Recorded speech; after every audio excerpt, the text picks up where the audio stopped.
pegar os pontos chaves das coisas. Porque se vocês for sentar comigo e querer coisar tudo, você tem que pegar os pontos chaves para vocês saberem diferenciando ali, porque é tudo muito parecido. Mas dá para diferenciar, só ficar atento. Tá? E aí a gente vai agora para o último tema, que é febre reumática. Vocês já devem ter visto febre reumática alguma vez na vida pediatria? Não. Vocês estão tendo pediatria agora, né? Talvez vocês tenham, eu acredito. Tá? Mas vocês já ouviram falar de febre reumática, né? Tá tudo bem? Beleza. Febre reumática é o famoso reumatismo do sangue que as pessoas falam, tá? Então esse termo reumatismo que o povo fala, reumatismo do sangue, na verdade é um termo antigo e que não deveria ser usado, mas que usam até hoje e que permanece aí, mas é referente a essa patologia, tá? Por favor, pelo amor de Deus, vocês, médicos, não vão falar para os pacientes depois, por aí vocês fazem às vezes só um hemograma, um PCR, um VHS, aí vem aumentar a inflamação, aí os médicos falam, você está com reumatismo alterado. Só porque está com um VHS alto, você está com reumatismo alterado, você está com reumatismo no sangue. Vocês sabem que não é isso que significa, tá? Mas esse termo reumatismo no sangue é referente a essa doença. E o que é a febre reumática?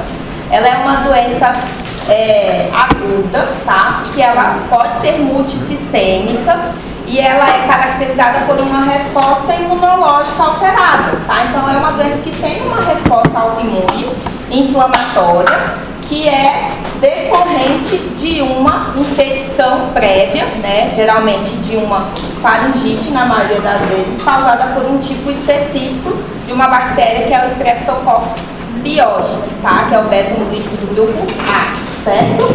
Então, não é qualquer pessoa que tem faringoamidalite por Streptococcus que vai desenvolver febre reumática, porque se fosse assim, a gente ia ter febre reumática pra caramba, né?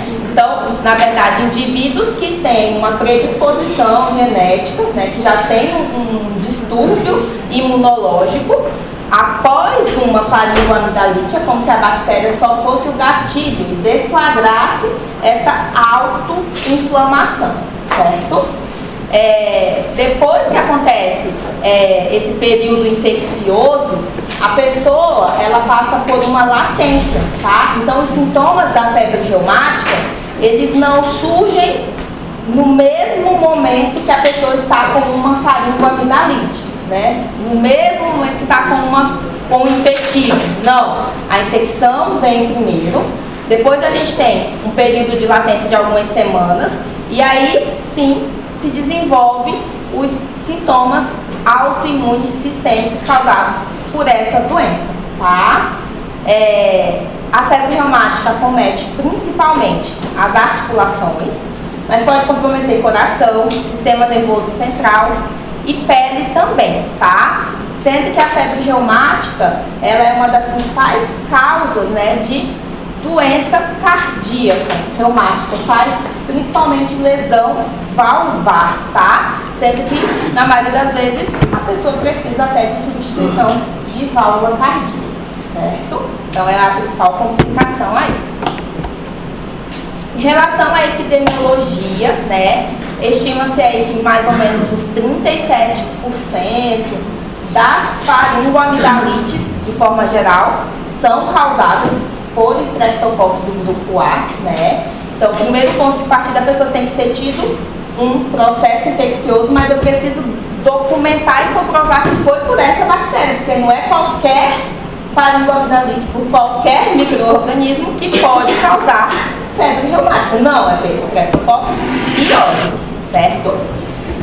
Dentro desse grupo, né, que desenvolve faringoamidalite por essa bactéria, cerca de 0,3% até 3% das pessoas podem desenvolver a febre reumática se não forem tratadas de forma adequada, tá?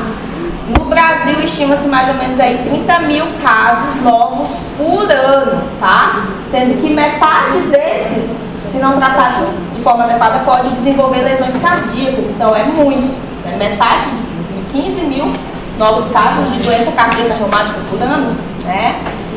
A doença cardíaca reumática, ela é responsável pela cardiopatia adquirida mais frequente, tá? Que a gente tem aqui no nosso meio, né? Principalmente em países subdesenvolvidos, é a principal causa de cardiopatia, tá? E aumenta muito aí a mortalidade cardiovascular, tanto nas crianças quanto em adultos jovens, tá?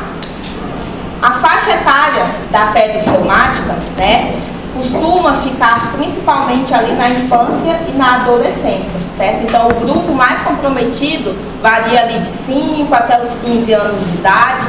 É raro antes dos 5 anos, tá? É raro também após os 30, mas pode acontecer, existem suas exceções, mas não é o mais comum, certo? Dentro dos fatores de risco aí a gente tem principalmente a idade, né, como eu falei, infância e adolescência, e fatores ambientais também, tá? Então, o que acontece aqui na febre reumática, né? Como eu falei, o que deflagra esse processo aqui inflamatório imunológico é o contato, né, prévio com a bactéria Streptococcus pyogenes no indivíduo que é suscetível geneticamente. Isso é o combo para desencadear essa resposta autoimune inflamatória, tá? Antigamente, acreditava-se que apenas a faringoamidalite pelo Streptococcus pyogenes seria capaz de ocasionar a febre reumática. Mas depois ficou comprovado que a infecção de pele também, tá? Pelo Streptococcus pyogenes, pode vir a desenvolver aí essa doença, tá? Então é tanto por faringoamidalite, tanto por impetigo também, certo? Oi? E a doença de Lyme, ela tem alguma relação? Com isso aqui? Não, porque a doença de Lyme é a doença do carrapato, tá? É a borrélia, é outro micro-organismo, tá? A febre reumática é pelo Streptococcus pyogenes. Mas ela também não causa febre reumática? Não, nada a ver. Febre reumática é uma doença causada por uma reação anormal inflamatória ao Streptococcus pyogenes. Doença de Lyme é uma outra doença que é causada por uma resposta inflamatória anormal, mas há um outro micro-organismo, que é a borrélia, que é o carrapato. Não são doenças diferentes, tá? Aqui a gente tem a questão da suscetibilidade genética, né? Como eu falei, o indivíduo tem que ter uma predisposição própria também, né? Isso importa aí até 6%, né, da população tem essa suscetibilidade, tá? Existem alguns alelos, alguns genes também que demonstram uma associação, um maior risco para desenvolver essa doença. Aqui o principal é o HLA-DR7, tá? É o que foi comprovado que tem maior frequência de associação com a febre reumática. Outros fatores aí genéticos também podem estar associados, né? Como por exemplo, a pessoa ela pode ter algum defeito de algumas proteínas que são responsáveis por codificar proteínas inflamatórias. Ou elas podem ter algum defeito de algumas enzimas que seriam importantes para destruir essa bactéria, como por exemplo, deficiência na lecitina ligadora de manose, tá? E aí, algum defeito genético que faria com que essa pessoa ficasse incapaz de eliminar essas cepas, né, bacterianas, e isso faria com que perpetuasse esses antígenos e desenvolvesse um processo inflamatório, tá? Só repete, por favor, a pessoa pode ter defeito na MBL? Oi? A pessoa pode ter defeito no gene da MBL? Pode, tá? Ela pode ter como se fosse um defeito na produção dessa enzima, né? Da lecitina ligadora de manose, tá? E ela faz parte lá da formação do Streptococcus pyogenes. Então, se eu tenho defeito na produção dessa enzima, eu não vou conseguir destruir a bactéria, tá? Então, perpetua os antígenos bacterianos. Então, às vezes a pessoa tem um defeito genético mesmo que faz com que ela perpetue essas bactérias, tá? Outra coisa que também a gente observa aqui é a questão do mimetismo molecular. Vocês sabem o que é mimetismo molecular?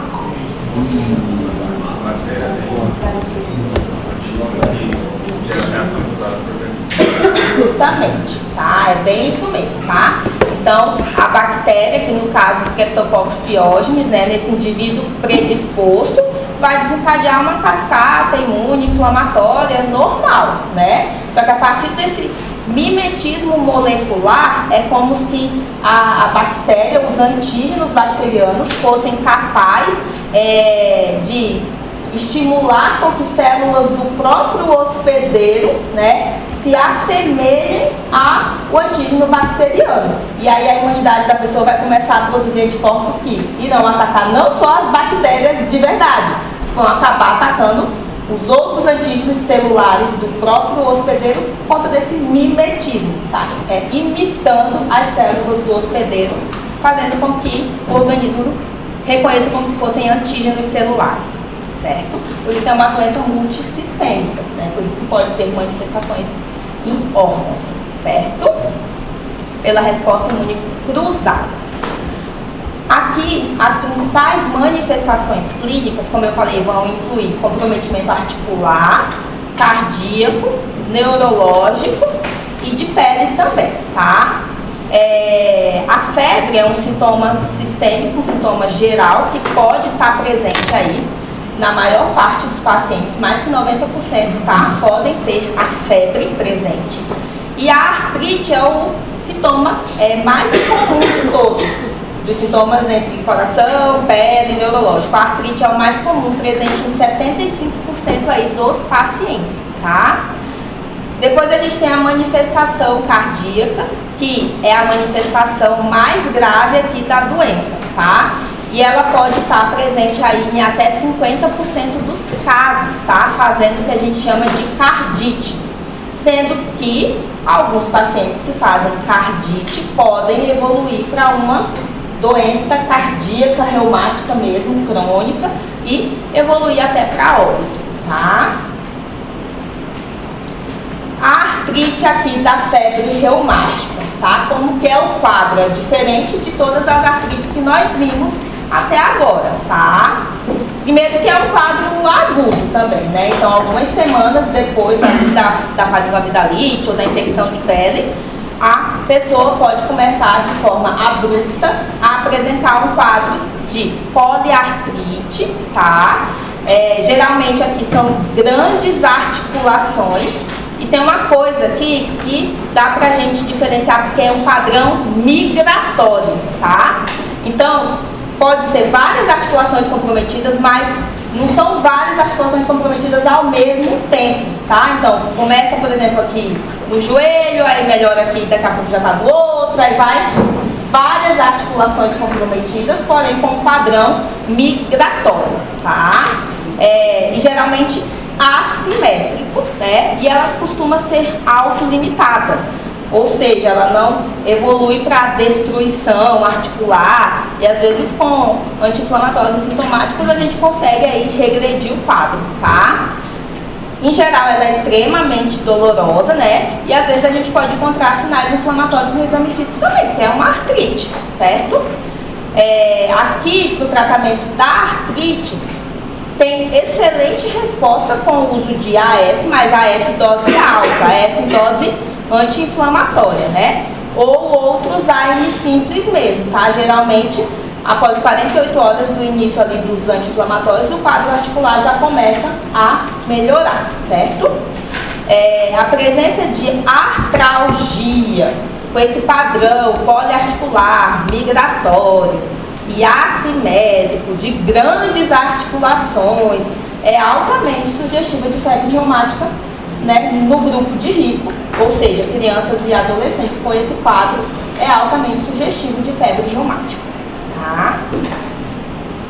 A cardite, que é o acometimento cardíaco, né, pela febre reumática, pode fazer o que a gente chama de pancardite, tá? Então pode envolver todas as camadas, né?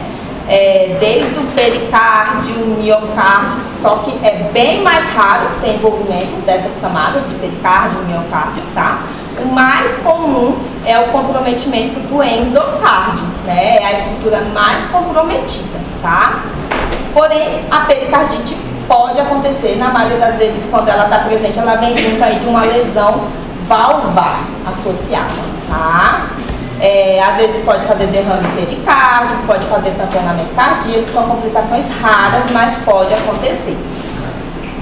Miocardite também pode acontecer, tá? E pode às vezes complicar com insuficiência cardíaca congestiva. No exame físico de uma pessoa com miocardite, a gente pode auscultar abafamento da B1, tá? E às vezes a gente pode também observar o ritmo de galope, tá bom? E a cardite, de forma geral, é a manifestação mais grave, como eu falei, né? E geralmente a cardite vem associada de outras manifestações, tá? Ou da artrite, e depois a segunda mais associada é a coreia. Então é bem difícil ter cardite isolada, tá? Ao contrário da coreia, que é a principal manifestação neurológica, ela pode vir isolada. Mas a cardite, na maioria das vezes, vem associada com artrite e, em segundo aí, com a coreia, que é a manifestação do sistema nervoso central, tá bom? Esse sintoma cardíaco, ele também já pode ser observado no começo da doença, tá? Nas primeiras 3 semanas ali, no quadro da fase aguda, a gente já pode observar sinais de comprometimento cardíaco nesse paciente. Tem um outro conceito, tá? Que a gente chama de cardite subclínica, tá? Como assim? Então, eu tô com aquele paciente que eu tô com alta suspeita, né? De febre reumática, tá? Porém, clinicamente, não tem sintomas cardíacos. A ausculta no exame físico tá normal, tá? Mas, quando a gente faz o ecocardiograma, a gente observa alterações patológicas características dessa cardite, né? Que é o que a gente chama então de cardite subclínica. Não tem sintomas, mas a gente encontra as alterações presentes no ecocardiograma, tá? Aqui a gente tem principalmente comprometimento lá do endocárdio, como eu falei para vocês, que é onde estão as válvulas cardíacas, tá? E aqui as principais válvulas comprometidas, a primeira de todas é a válvula mitral e, em segundo lugar, a aórtica, tá? Quando a gente está na fase aguda da febre reumática, o que a gente mais observa é o paciente fazendo uma insuficiência valvar. Quando vai cronificando, a gente tem mais presente as estenoses valvares. Qual que é a diferença de insuficiência para estenose valvar? Insuficiência, ela fecha, manifesta totalmente e deixa escapar sangue. Estenose dá bonito. Aí o sangue passa, não passa. Depende A abertura está comprometida na estenose, né? Justamente. A insuficiência, ela está com defeito no fechamento. A estenose é o contrário, é na abertura, no abertura completa, certo? Então, na fase aguda a gente observa mais insuficiência valvar, tá? Nas crônicas é a estenose, certo? Então, na fase aguda que a gente mais observa é a insuficiência mitral, de válvula mitral, que é a válvula mais comprometida, certo? Seguida da insuficiência aórtica, em segundo lugar, fase aguda, certo? Como que a gente, no exame físico, pode detectar a insuficiência valvar?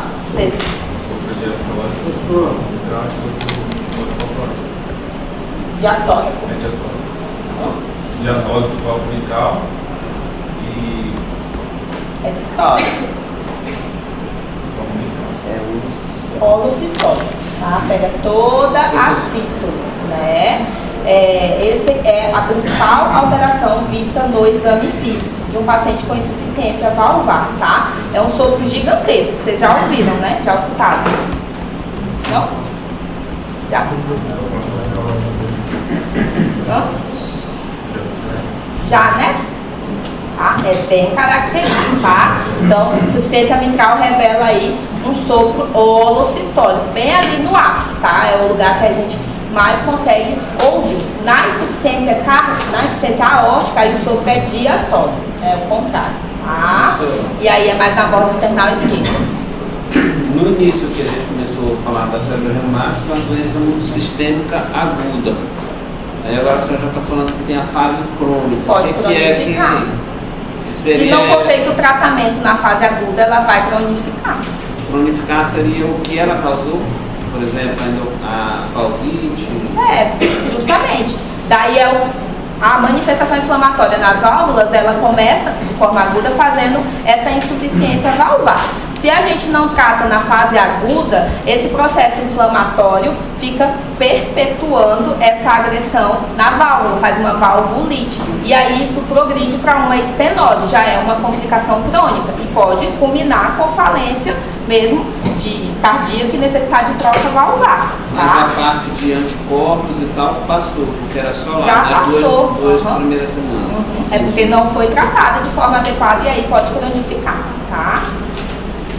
Certo?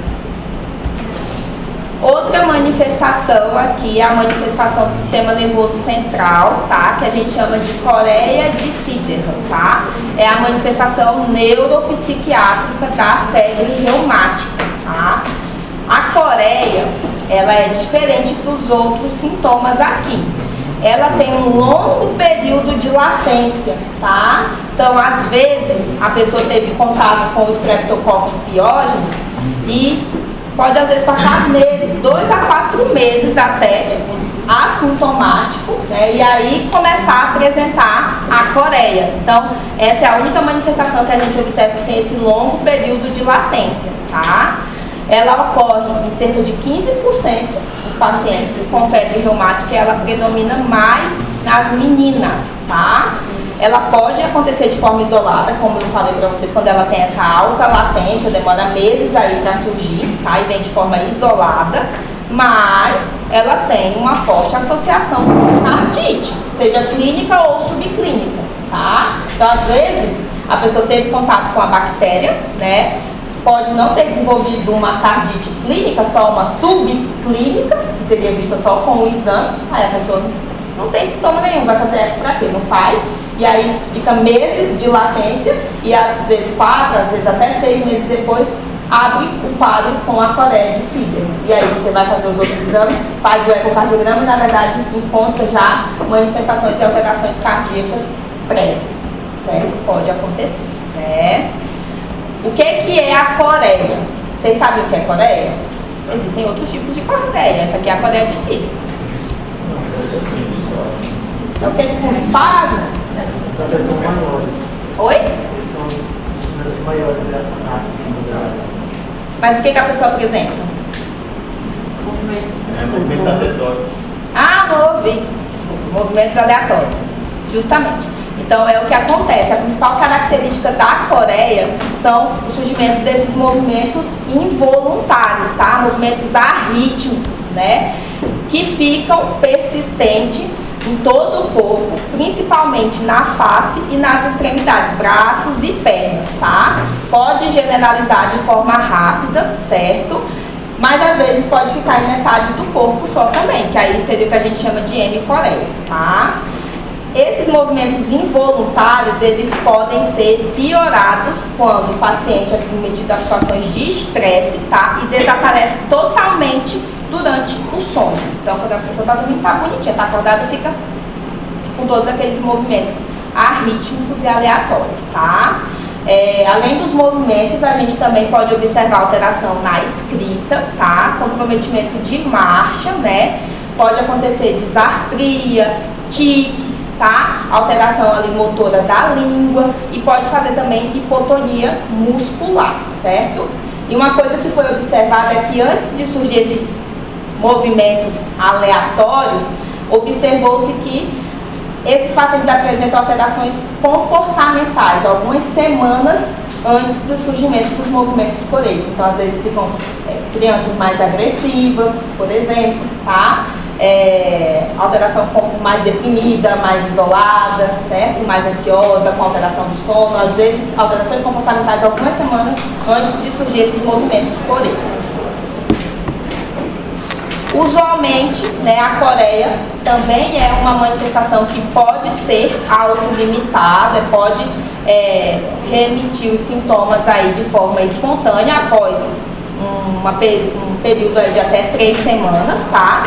Mas às vezes também pode cronificar e perpetuar, tá? Então a gente já observou pacientes com sintomas que persistiram aí por até 2 anos, tá bom? Mas geralmente é autolimitada também. E aí a gente tem as manifestações cutâneas, tá? A gente tem duas aqui que fazem parte da febre reumática, que é o eritema marginado e os nódulos subcutâneos. Lá vem nódulo de novo. Esse nódulo aqui às vezes dá para confundir com os nódulos reumatoides, da artrite reumatoide.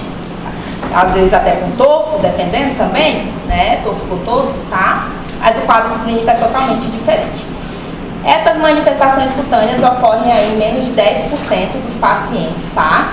E raramente vai vir só a manifestação cutânea isolada. Na maioria das vezes vem junto de outras manifestações, tá?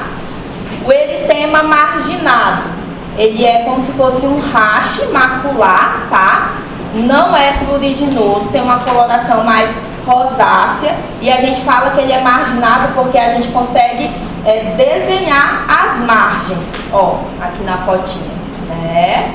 Então a gente consegue fazer, ó, desenhar a margem, tá? O centro é mais hipopigmentado, hipocrômico, né? E fica mais esse rache ao redor das bordas da lesão. Isso aqui é não pruriginoso, tá? Geralmente a gente encontra mais ali no tronco, tá? No dorso, e tem uma característica que é poupar a face. A gente não tem presença de eritema marginado na face, poupa essa região, tá? Aquela febre associada àquela manchona vermelha do cóccix é em relação à infecção ou o quadro clínico da febre reumática? Quadro clínico? É uma manifestação da doença. Tá? Outra manifestação, então, são os nódulos subcutâneos, tá?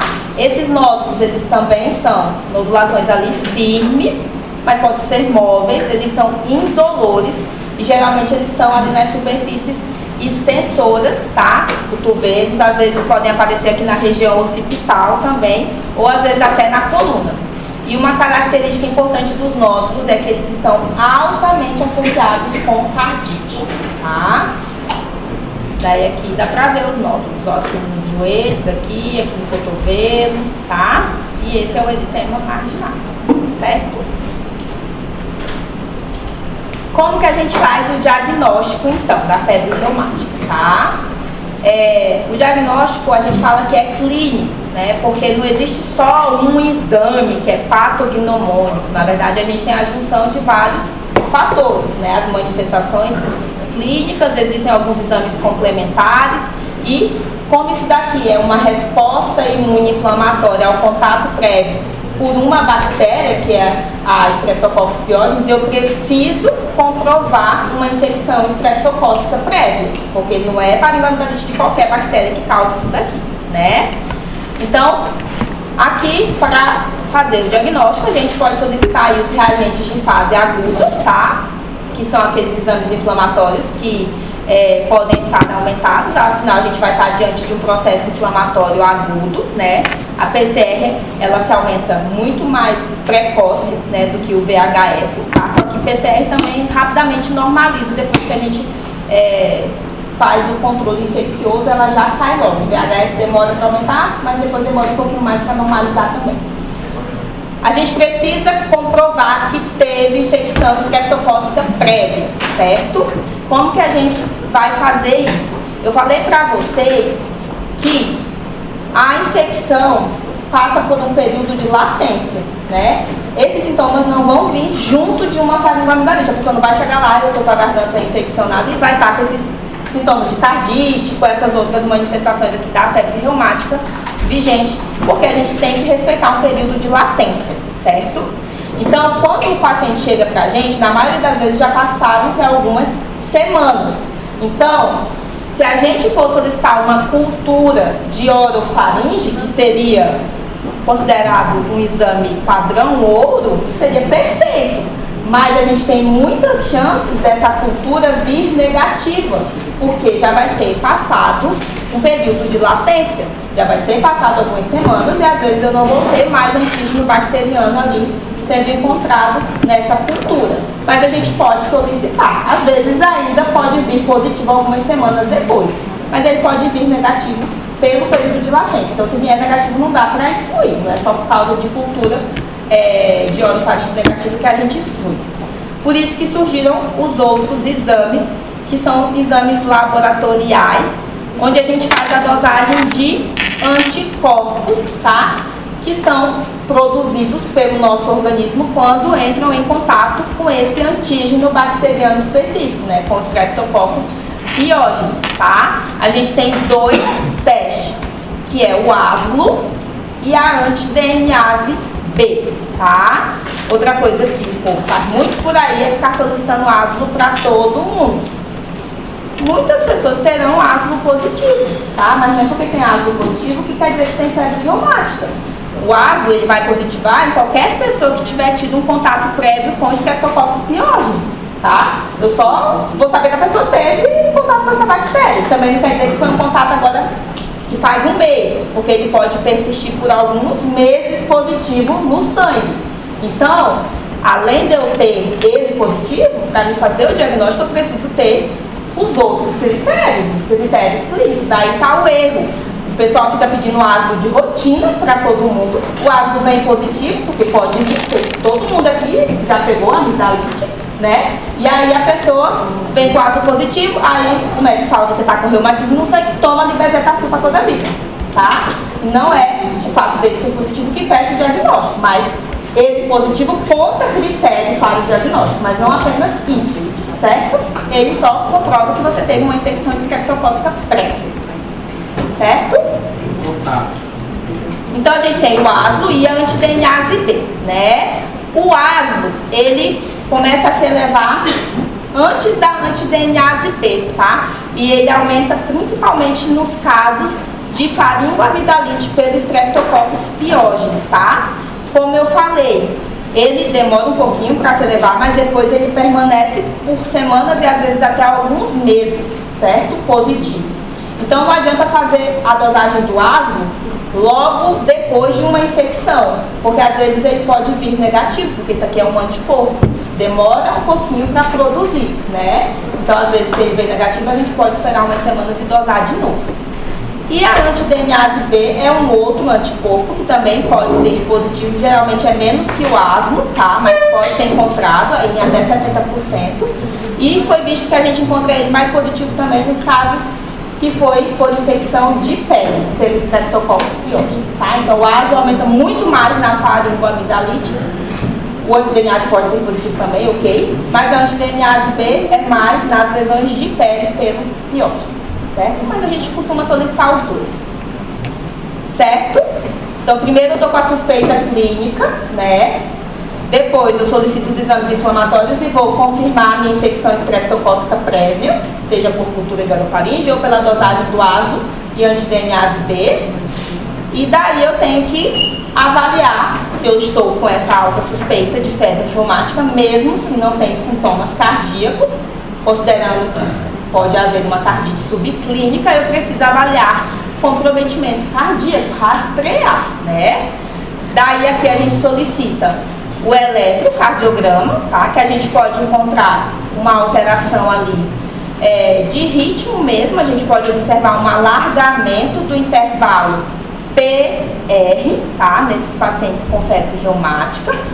Essa alteração de ritmo pode ser encontrada até mesmo na ausência de cardite, tá? Então, a gente precisa solicitar o eletro, certo? Para todos os pacientes com suspeita de febre reumática, tá bom? Porque se eu tô com essa alta suspeita, eu documento que, nesse momento agora, o eletrocardiograma é normal, por exemplo. Se eu fecho esse diagnóstico de febre reumática e depois de algumas semanas a pessoa começa a apresentar manifestação cardíaca, eu sei que ali no início eu tinha documentado um exame cardíaco normal, tá bom? Então tem que fazer para todo paciente com suspeita. Raio-x de tórax também, a gente pode estar solicitando aí para investigar, aí já seria visto mais alterações a longo prazo, como cardiomegalia, sinais de congestão pulmonar por uma insuficiência cardíaca congestiva, né? E para todo paciente que eu também estou com suspeita de febre reumática, eu preciso solicitar ecocardiograma, tá? É obrigatório. O ecocardiograma, ele vai rastrear, confirmar se tem uma cardite e estratificar o grau de um possível comprometimento valvar, além de avaliar a função do coração e também diagnosticar uma cardite subclínica. A pessoa não tinha sintoma, mas lá no eco tem as alterações. Então, eletro e eco, no momento do diagnóstico, é obrigatório para todo paciente que eu estou investigando e suspeitando de febre reumática, tá? E daí a gente junta tudo isso que eu falei, e aqui na reumatologia, tudo tem critério, e mais um critério para vocês, tá? Isso aqui costuma cair muito em prova de residência também. Os critérios para febre reumática são os critérios de Jones modificados, tá? O que entram nesses critérios aqui? Então, a gente tem os critérios maiores e os critérios menores. E é critérios de Jones modificado porque nos últimos anos ele foi modificado e foi dividido em grupos, população de baixo risco e população de alto risco. Antes era tudo misturado, era critério de Jones só. Aí virou critério de Jones modificados porque divide população de baixo risco e de médio a alto risco, tá? Então, o que entram aqui em critérios maiores, tá? Critérios maiores, gente, nada mais é do que os sintomas característicos que eu falei para vocês. Então, critério maior aqui é o quê? É a artrite, com essa característica que eu falei para vocês. Pode ser uma poliartrite, migratória, de pequenas articulações, tá? Cardite, clínica ou subclínica, tá?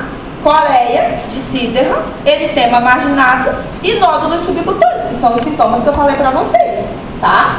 Esses são os critérios maiores, é fácil. Os critérios maiores são os sintomas típicos que eu falei para vocês: artrite, cardite, nódulos subcutâneos, eritema marginado e coreia, certo?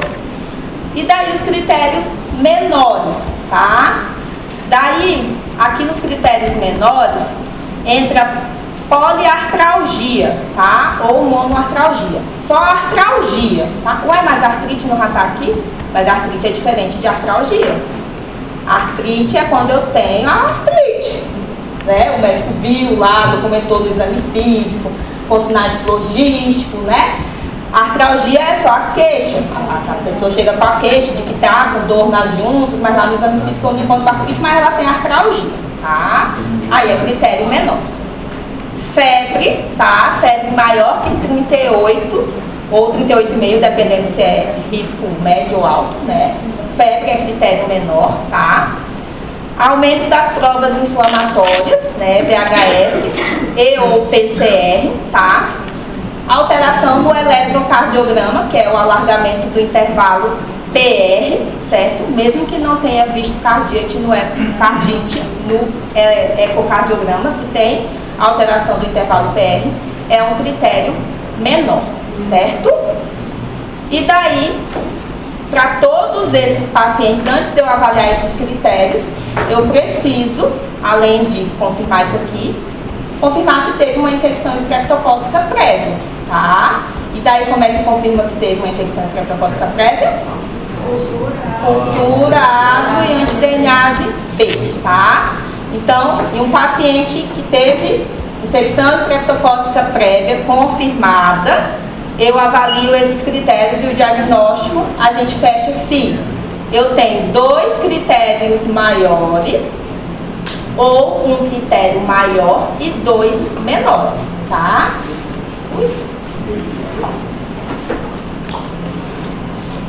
Se apresentar PCL e VHS, vão ser 2 critérios ou só? Não, é um ou outro. Aqui, ó. É VHS e ou PCR. Tá? É um só. Ah, não seria 2, é um ou outro. Tá bom? E aí é um critério menor, é um pontinho, né? Então, confirmei a infecção estreptocócica prévia e aí avaliei aqui esses outros critérios. 2 critérios maiores, tem infecção estreptocócica prévia comprovada? Já fecha o diagnóstico. Ou tem infecção estreptocócica confirmada e tem um critério maior e 2 menores. Também fecha o diagnóstico, tá? E daí também tem a questão que a gente chama de febre reumática recorrente, que aí seria 2 critérios maiores, ou um maior e 2 menores, ou 3 menores. Enfim, saibam os critérios e pelo menos que 2 maiores e um maior e 2 menores. tá bom? É só ir raciocinando como que faz o diagnóstico, certo? Então, confirma a infecção prévia, avalia as provas inflamatórias, eletro, eco e avaliação clínica dos sintomas, que são os critérios maiores, certo? Critérios de Jones. Confirmei, é febre reumática, e aí, né? O tratamento aqui é dividido, então, no tratamento que é direcionado para as manifestações clínicas, né? E a profilaxia primária e a profilaxia secundária, tá? Profilaxia primária é um tratamento que eu tô com a intenção de erradicar, acabar com as cepas que possam ter sobrado de uma infecção recente, né? E o tratamento de profilaxia secundária é o que a gente faz a longo prazo para evitar as recorrências, tá? Porque eu falei para vocês aqui que a gente tem o termo febre reumática recorrente. Então, a pessoa pode ter tido contato com a bactéria, desenvolveu sintomas, eu tratei ali só os sintomas leves, não tinha comprometimento cardíaco, nada, melhorou, a vida que segue, tô boa, tô normal, né? E aí daqui um ano a pessoa vai ter uma amidalite de novo, por exemplo. E aí teve contato de novo, ela já foi exposta àqueles antígenos, então sintomas reativam, né? Reagudizam, certo? Então é por isso que a gente faz um tratamento de profilaxia secundária, que é para evitar que a pessoa tenha contato com essa bactéria, tá? Porque para não termos recorrência, nem evolução e nem complicações, certo? É nesse intuito. Então, tratando as manifestações. Então, se a pessoa chega lá com artrite, o queixa principal é a artrite. Eu falei que na maioria das vezes a artrite ela é autolimitada, né? Então é bem tranquilo de tratar, tá? Anti-inflamatório, simples mesmo. Antigamente nos protocolos ia o uso do AS nas doses anti-inflamatórias. Só que o AS, dose anti-inflamatória, é dose muito alta e dá muito efeito no trato gastrointestinal. A gente nem usa, mas está no protocolo antigo. A gente usa AS simples mesmo, tá bom? Porque já vai ser o suficiente ali para ajudar no controle da artrite. Podem ser usados por até 4 semanas seguidas. É 400 mg? O quê? Essa dose do AS? É, acima de 300, tá? Mas a gente pode usar o AINES normal mesmo, tá? Como opção aí, o naproxeno é uma boa alternativa, tem a mesma eficácia e a facilidade posológica é melhor porque é de 12 em 12 horas. O AS teria que ser de 8 em 8, tá? Em doses mais altas, né? Então aí não tolera muito, tá? Então pode usar naproxeno mesmo. Como que trata a cardite, tá?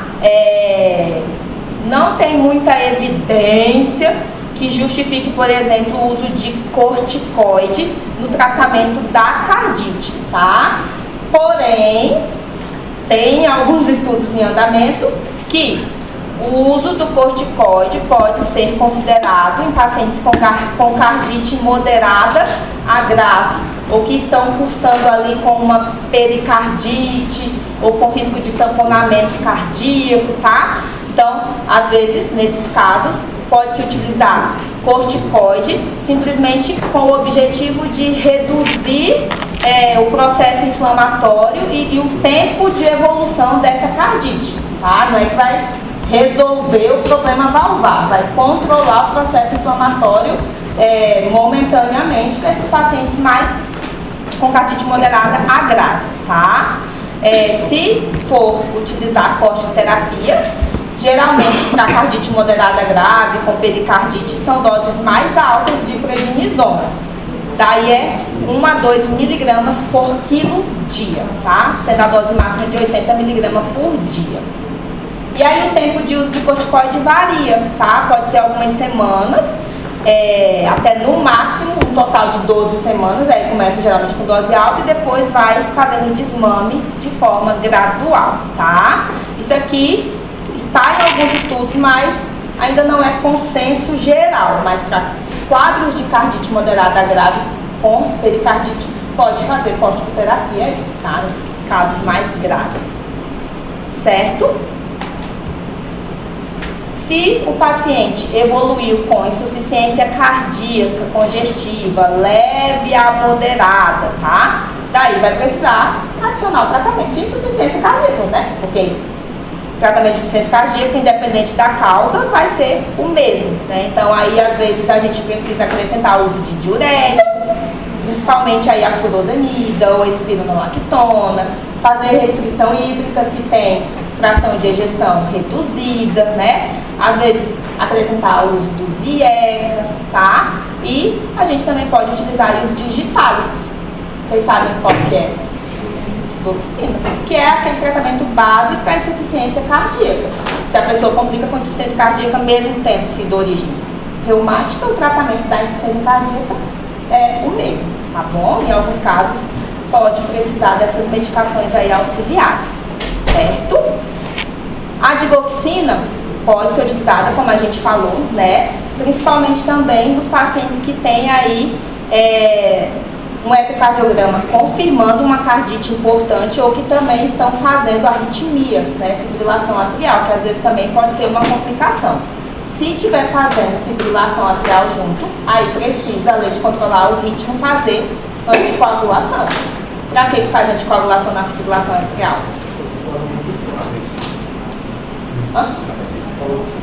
Para evitar êmbolos, né? Então, às vezes, como o ritmo está todo irregular, pode se formar êmbolos e irem no sistema nervoso central, fazendo um AVC, pode ir para o pulmão, fazendo um TEP, pode ir para o rim, fazendo isquemia renal também, pode ir para qualquer lugar, certo? Então, às vezes, se tem fibrilação junto, vai ter que anticoagular também, tá? E cirurgia cardíaca, tá?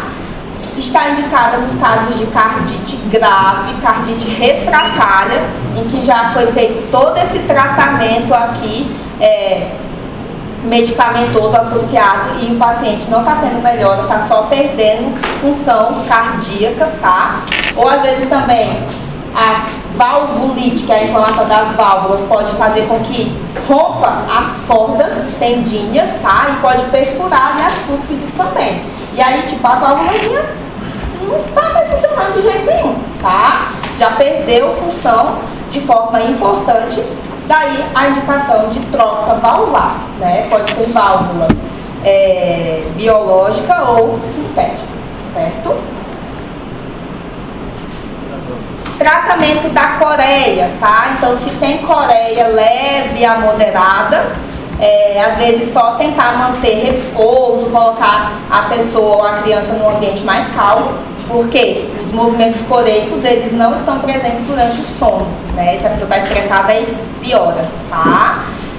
Às vezes a gente pode utilizar aí os benzodiazepínicos e o fenobarbital por algum período também. Se for forma grave de coreia, né, tem movimentos ali muito persistentes que estão interferindo ali no dia a dia do paciente, às vezes pode ser necessário hospitalização por algumas semanas e fazer ali medicação contínua, né?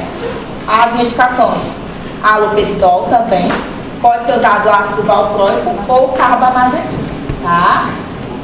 Os benzodiazepínicos em específico? Pode ser, tá? Certo? Tratamos as manifestações. Como que a gente faz, então, a profilaxia primária? Tá? Primária eu quero erradicar toda a cepa de streptococcus piógenes que esse paciente teve contato prévio, tá? A profilaxia primária a gente faz mesmo que a cultura tenha vindo negativa, tá bom? Porque a intenção é a gente realmente impedir a propagação dessas cepas resquiciais que podem ficar ali na orofaringe, né? Essas cepas reumatogênicas, tá? Impedindo a propagação dessa doença. Então, a profilaxia primária, a medicação de escolha, continua sendo ainda a penicilina bezatina, tá? Que é a bezetacil. E aqui, como é profilaxia primária, então é uma dose única intramuscular, né? Se for maior que 20 quilos, já é 1.200.000. Se for menor que isso, é 600.000 unidades, tá? Dose única, erradicação primária, certo? Mas aí, a gente tem a profilaxia secundária, que eu vou falar já já. É comum, às vezes, a pessoa ter alergia a bezetacil. se tem alergia a bezetacil, eu tenho que erradicar de outra forma, né? Daí a gente pode fazer com penicilina oral, tá? Ou às vezes a gente também pode fazer com amoxicilina ou ampicilina. São outras opções aí para quem tem um quadro alérgico e uma contraindicação. Se não pode usar nenhuma dessas outras penicilinas, a gente ainda tem uma terceira opção, que são as cefalosporinas, tá? Para quem também tem contraindicação a essas demais classes, certo? Se a gente for optar por alguma dessas outras medicações aqui via oral, aí não é só um comprimido, uma dose única, igual a bezetacil. Aí vai variar aqui a quantidade de dias de acordo com o agente antimicrobiano, certo? Se a pessoa tiver alergia a beta-lactana? Cefalosporina. Aí eu posso usar cefalosporina, é a terceira opção. Não. Cefalosporina não é beta-lactana. Beta-lactana é a amoxicilina com cloroformato, por exemplo, né? Cefalosporina é ciprofloxacino, levofloxacino, tá? Já seria uma outra classe de antimicrobiano, cefalosporinas. Não, desculpa. Ceftaxona. Estou muito doida. Ceftaxona, tá? Seria outra classe. Aí teria que fazer endovenoso ou intramuscular, tá? Cefalosporina de terceira geração, certo? Cefalosporina não é beta-lactana? Hã? Cefalosporina não é beta-lactana? Cefalosporina é, que eu confundi com ciprofloxacino, tá? Não é, tá certo. Confundi com ciprofloxacino, que seria outra classe. Mas não é. Aí se tem alergia a tudo isso, homem, aí reza. Tá? Porque aí não tem estudo para outras classes, não. Tá, mas aquele negócio de, assim, fala de usar macrolítico Pra cá não tem evidência, tá? Pra cá, para Streptococcus pyogenes não tem evidência. Às vezes tem pessoas que optam por fazer e usa de antialérgico junto, ou interna a pessoa para fazer e vai monitorizando, se realmente não tem nenhum medicamento que pode ser utilizado. É bem difícil, às vezes sobra um pelo menos, mas se não tem nenhum, às vezes a gente pega o benefício, tem o que erradicar, pode internar e fazer antialérgico associado e ir monitorizando essa reação alérgica. Pode ser feito assim também, tá? E aí as profilaxias secundárias, tá? Que é para prevenir as recorrências, certo? Isso aqui é a longo prazo, né?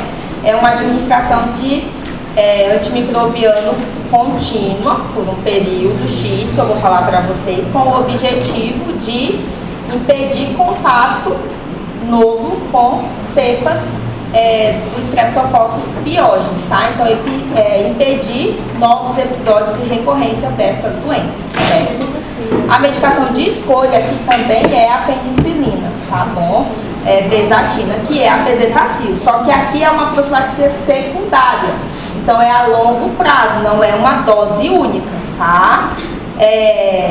Vai variar de acordo com o tipo de comprometimento de cada pessoa. Se a gente opta por usar a primeira escolha, que é a bezetacil, a gente repete a dose a cada 21 dias, tá? Se a gente vai utilizar penicilina oral, daí é diariamente, de 12 em 12 horas. Se tem alergia à penicilina, pode usar sulfadiazina. E se tem alergia a sulfadiazina e penicilina, aqui, nesses casos de profilaxia secundária, eu posso usar a eritromicina, que é um macrolítico, tá? Mas não a azitromicina. E somente para profilaxia secundária, que é a que a gente faz a longo prazo, certo? Como que faz, né? Deixa eu mostrar aqui a tabelinha para vocês, tá? A gente vai escolher o tempo de profilaxia secundária de acordo com o comprometimento desse paciente. Então, a pessoa tem febre reumática, mas ela não tem cardite prévia. Eu fiz os exames, os outros critérios de febre reumática, sem comprometimento cardíaco, tá? A indicação é fazer profilaxia secundária com bezetacil, que seria a primeira escolha, uma dose a cada 21 dias intramuscular, por um período total de 5 anos, tá? Ou até os 21 anos de idade. A gente escolhe o que for maior, tá?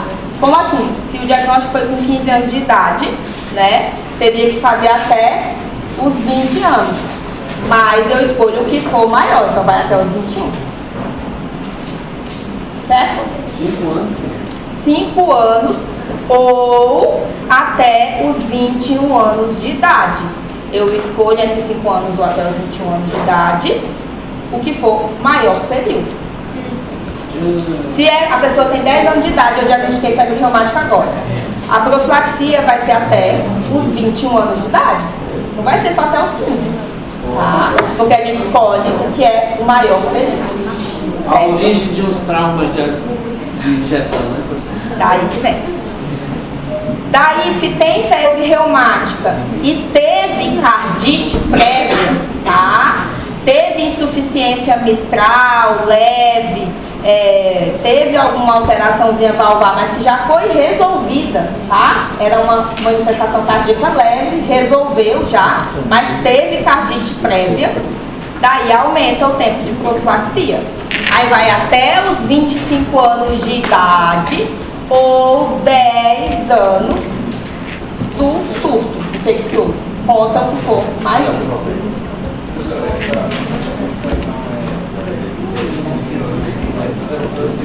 A cada 21 dias é um intervalo, se for vegetativo. Mas se a pessoa for fazer com aquelas outras opções, daí é diariamente comprimido, né? Nessa dose aqui, ó, como eu falei. Se for penicilina oral, é de 12 em 12 horas. Se for sulfadiazina, é uma vez ao dia. Ou faz assim, usa o comprimido todo dia, ou a injeção a cada 21 dias. Então, se teve cardite leve, resolveu, mas teve até os 25 anos de idade ou 10 anos, contando que for maior, tá? E se teve cardite moderada, a grave, com sequela importante, aí até os 40 anos de idade ou para toda a vida. E se fez cirurgia valvar, aí é para todo sempre mesmo.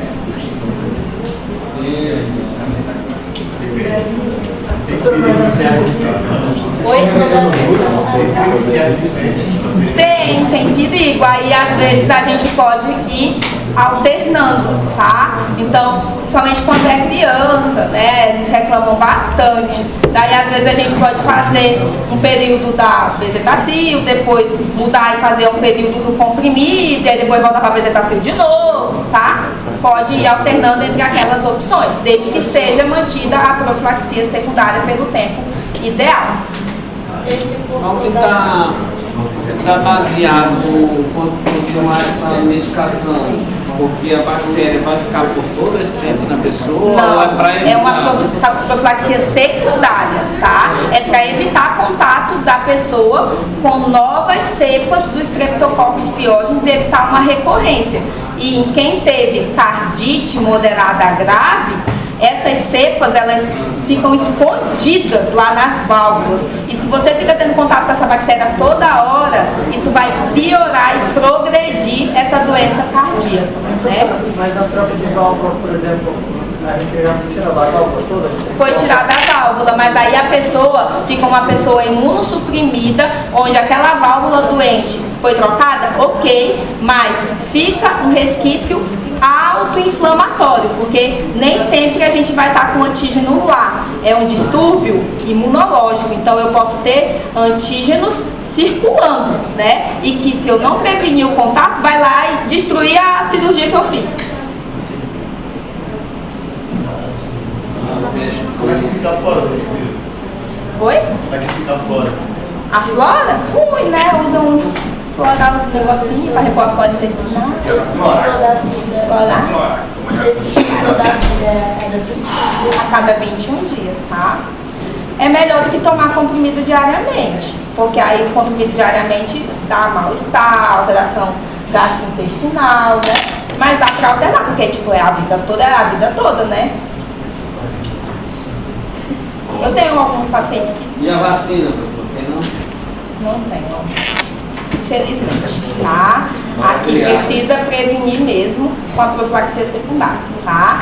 Então, o tratamento a gente divide assim, certo? Cai um casinho lá, né? A gente trata as manifestações que o paciente apresenta, faz a profilaxia primária e a profilaxia secundária de acordo com o comprometimento aqui, se vai ser por 5 anos, 10 anos, para a vida toda, vai depender do comprometimento cardíaco presente, leve ou grave, certo? E as opções para quem é alérgico são essas daqui para profilaxia, tá bom? Algumas situações especiais, considerando que a pessoa vai precisar fazer uma profilaxia para a vida toda, por exemplo, e se essa pessoa engravida, faz o quê? Mantém? Pode manter, pode usar a apresentação na gestação, não tem problema, tá? Então não precisa interromper a profilaxia. Eu tenho que manter mais ainda, porque a mulher grávida, se ela tem uma insuficiência cardíaca, já teve que fazer uma troca valvar, primeiro que ela não poderia estar nem engravidando assim. Eu tenho uma paciente que 25 anos já fez troca de 2 válvulas e veio querendo engravidar, tem uma fração de ejeção de 20%, toma 300 do remédio para insuficiência cardíaca, ela quer engravidar. A gestação consome muito, já aumenta o fluxo, ela tem uma fração de ejeção de 20%. Queria engravidar. Falei mesmo, se a minha filha, se o cardiologista liberar, né, com ela o negócio, porque com essa insuficiência cardíaca desse nível aí é complicado, é alto risco, né? Mas a profilaxia secundária pode ser mantida, não tem restrição de usar penicilina ou eritromicina durante a gestação, tá bom? Durante a gestação, a gente só tem que ficar atento que estaria contraindicado os anti-inflamatórios, por exemplo, se ela começasse a fazer artrite ou fosse usar Airns, aí não, aí é contraindicado, eu usaria corticoide para melhorar a artrite, por exemplo, né? Se está fazendo coreia, daí não vai usar carbamazepina, aloperidol, ácido valproico, nada dessas coisas pode, né, durante a gestação, tá bom?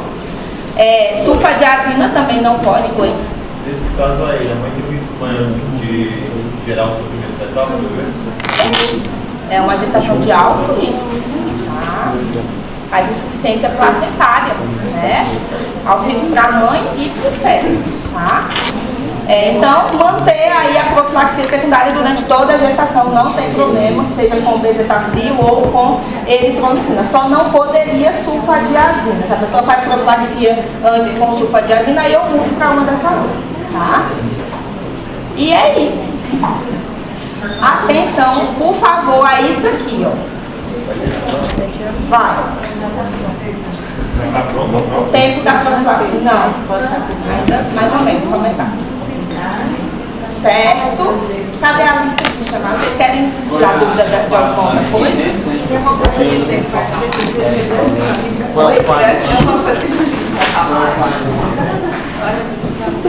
Mas eu